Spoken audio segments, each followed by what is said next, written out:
Welcome back to Crime Time Inc., folks. Today we're looking into Rolf Harris. Right. The guy who was a huge name in family entertainment Yeah. before everything went sideways. He was a legend, He was. especially in Britain and Australia. It's crazy how this seemingly beloved figure turned out to have such a dark side. Absolutely. He had a career that spanned over 50 years Wow. and was talented in so many areas. Oh, yeah. Music, Yeah. television, painting, Yeah. even acting.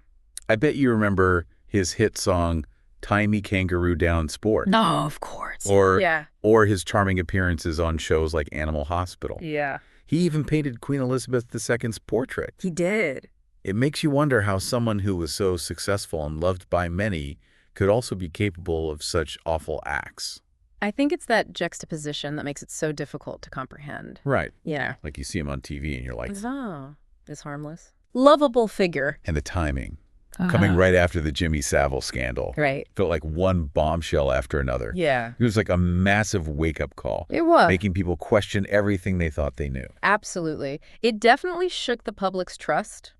Operation Yewtree, Right? which was the police investigation launched in response to the Savile revelations, was in full swing at the time. Okay. It focused on historical sexual offenses.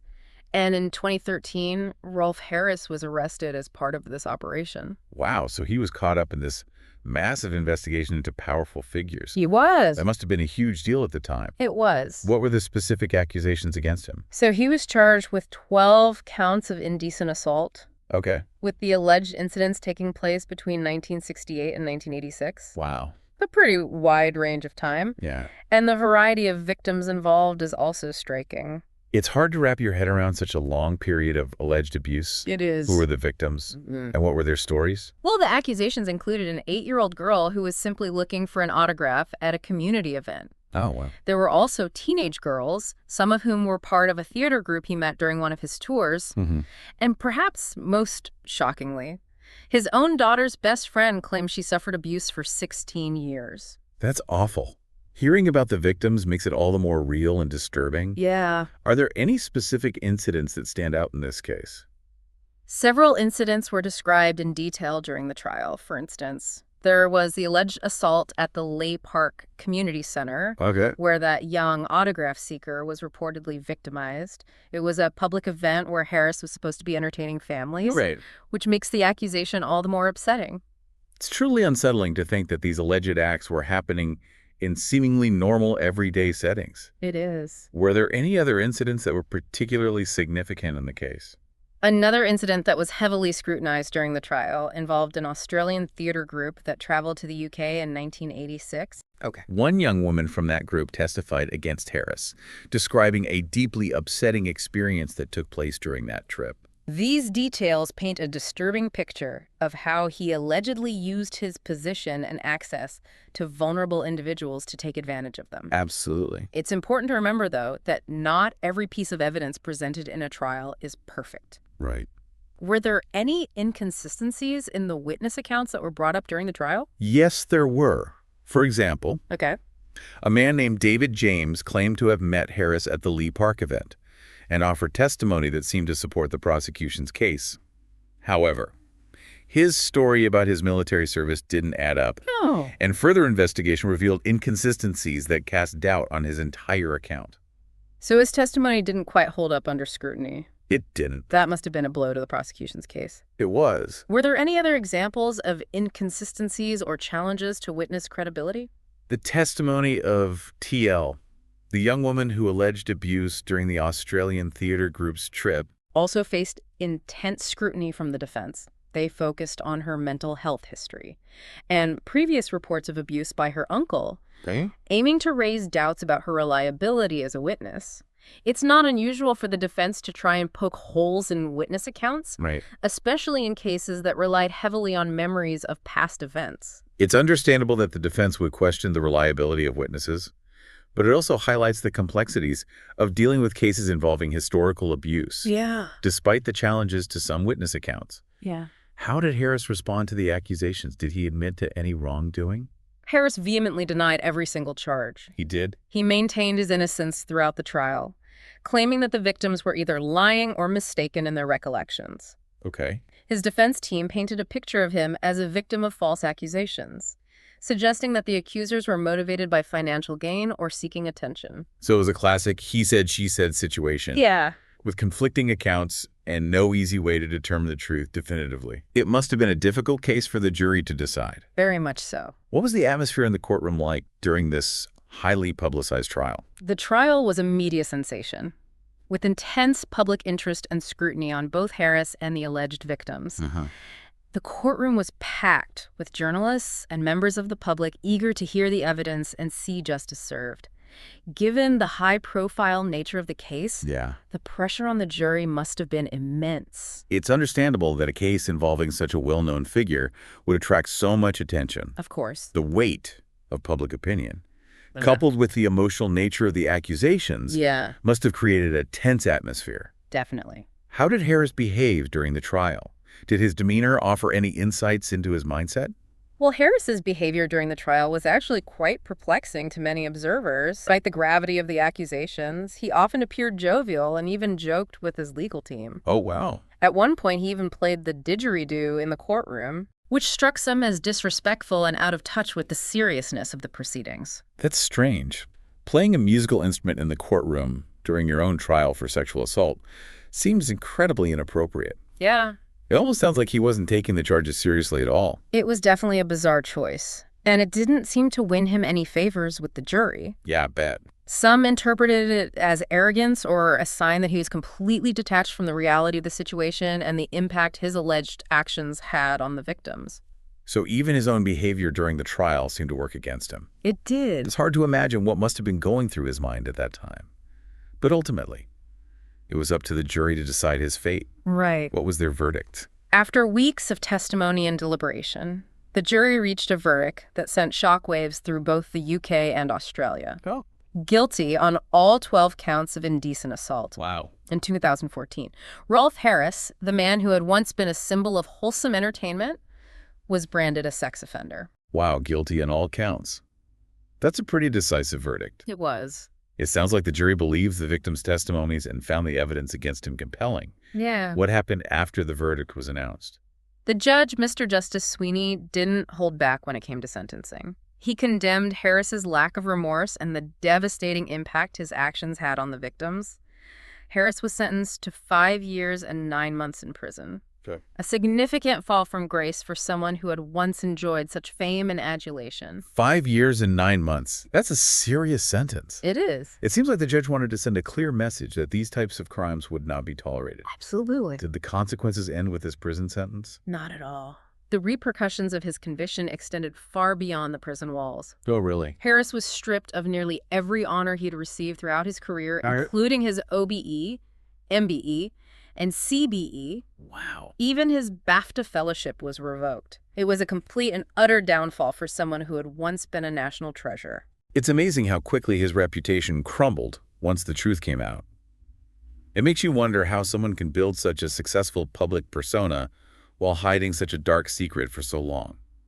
It's a stark reminder that appearances can be deceiving, and that fame and fortune don't necessarily equate to good character. Right. It also raises questions about the culture of celebrity and the power dynamics that can sometimes allow abusive behavior to go unchecked. That's a good point. The Harris case, along with other high-profile cases involving celebrities, really shone a light on the potential for abuse within positions of power and influence. It did. Did any new information or accusations emerge during the trial that shed further light on Harris's alleged behavior? Interestingly, during the trial, evidence was presented that suggested a pattern of predatory behavior spanning several decades. Okay. The prosecution called witnesses who described similar incidents of assault, even though those specific incidents weren't included in the formal charges. So even though he was only on trial for 12 specific counts? Right. There were indications that his alleged abusive behavior might have been more widespread. Yeah. What kind of incidents did these additional witnesses describe? One woman testified that Harris had assaulted her in 1989 when she was just 11 years old. Wow. Another witness, a makeup artist, claimed that he had groped her at a television studio. Oh, jeez. There was even a TV presenter who alleged that Harris had put his hand up her skirt while they were live on air.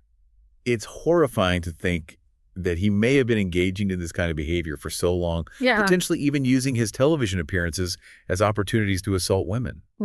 Did these additional accounts reveal any specific patterns or methods in his alleged behavior? These accounts painted a disturbing picture of a man who seemed to feel entitled to violate women and girls, often in situations where he held a position of power or authority. Okay. It seemed that the more investigators looked into his past, the more victims came forward, with allegations spanning decades and multiple continents. It's a classic example of how power can be used to silence victims and cover up abuse.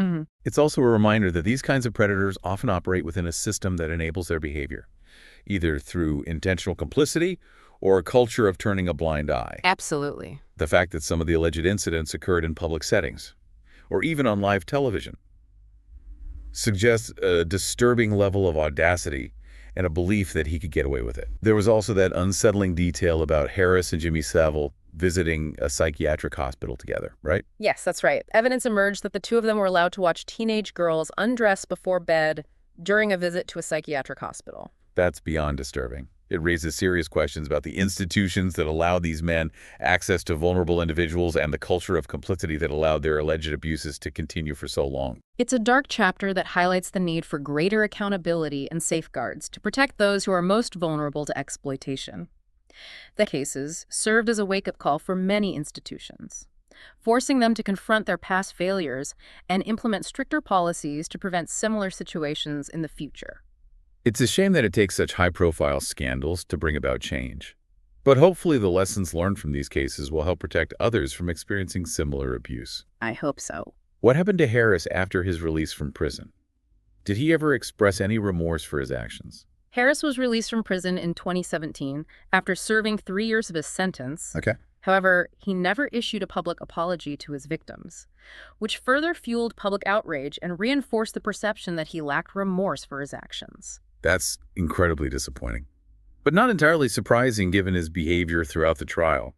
It seems like he maintained his innocence until the very end. He did. What happened to him after his release? Did he try to rebuild his life or return to public life in any way? After his release, Harris largely retreated from public life. He returned to his home in Berkshire, England, and avoided making any public appearances. He remained a controversial figure, with many people expressing disgust at his lack of remorse and the damage he had inflicted on his victims. It's hard to imagine how he could ever truly rebuild his life after such a dramatic fall from grace. His legacy will forever be tarnished by his crimes. Did anything else significant happen after his release? Well, in May of 2023, there were reports that Harris had been diagnosed with neck cancer and was struggling with his health. That's sad to hear. Even considering the terrible things he did, it's a reminder that everyone, even those who have committed horrible acts, is still human and faces their own mortality. It's a complex situation that evokes a range of emotions. On the one hand, there's the natural human empathy for someone facing a serious illness. On the other hand, there's the anger and hurt felt by his victims and those who were betrayed by his actions. It's a reminder that justice and accountability are essential, but so is compassion, even for those who have done wrong. It's a complicated situation for sure. His declining health doesn't erase the pain he caused, but it does add another layer to an already complex story. It certainly does, and it brings us to the recent news of his death at the age of 93. Right. It's a mixed bag of emotions, isn't it? Relief for some, maybe closure, but also the stark reality that he never truly faced the full consequences of his actions. That's a good point. For the victims, there's no real closure. Their pain and the impact of his abuse will continue long after he's gone. Exactly. And his death also reignites the conversation about his legacy. Yeah. Can we separate the artist from the abuser? Can we still enjoy his work, knowing what we know now? These are questions that each individual has to grapple with. It's tough. For a lot of people, those cheerful songs and TV appearances are forever tainted by the knowledge of his crimes. It makes you think about how easily we can be fooled by a charming persona. What's fascinating here is how the Harris case really exposed a systemic problem. It wasn't just about individual perpetrators, but about institutions and a culture that enabled this kind of abuse to happen. You're right. It forced people to look at places like the BBC, where he worked for so long, Right. and ask, how could this have gone on for so long? Yeah. It really shattered the illusion of safety and trust that many people associated with these institutions. It did. And it led to important conversations about power dynamics, accountability, and the importance of believing victims who come forward. We saw a shift towards greater awareness and hopefully a decrease in tolerance for this kind of behavior. It also raised questions about the role of the media. Looking back, there were instances where Harris's behavior was questionable, but it was often dismissed as harmless eccentricity. Yeah. It makes you wonder if the media, in its pursuit of entertainment, played a role in normalizing his behavior. That's a valid point. The media has a responsibility to hold people accountable, especially those in positions of power. But there's a fine line between reporting on someone's actions and contributing to a culture that turns a blind eye to potential warning signs. It's a tricky balance, but I think the Harris case, and others like it, have made the media more aware of its role in shaping public perception and the importance of responsible reporting. Yeah. It also highlighted the lasting impact on families. Yeah. His daughter, Bindi, stood by him throughout the ordeal, which sparked a lot of debate and discussion. Right. It's a reminder that these crimes have ripple effects that go far beyond the immediate victims. It's a painful reminder that families are often deeply affected by these situations. There's no easy answer, and it's not our place to judge how individuals cope with such complex and traumatic experiences. If we connect this to the bigger picture, I think the Harris case serves as a stark reminder that we need to be vigilant. Okay. We need to listen to survivors, believe their stories, and challenge those in positions of power who abuse their trust. So where do we go from here? What have we learned from this whole saga? I think the most important lesson is that no one is above suspicion.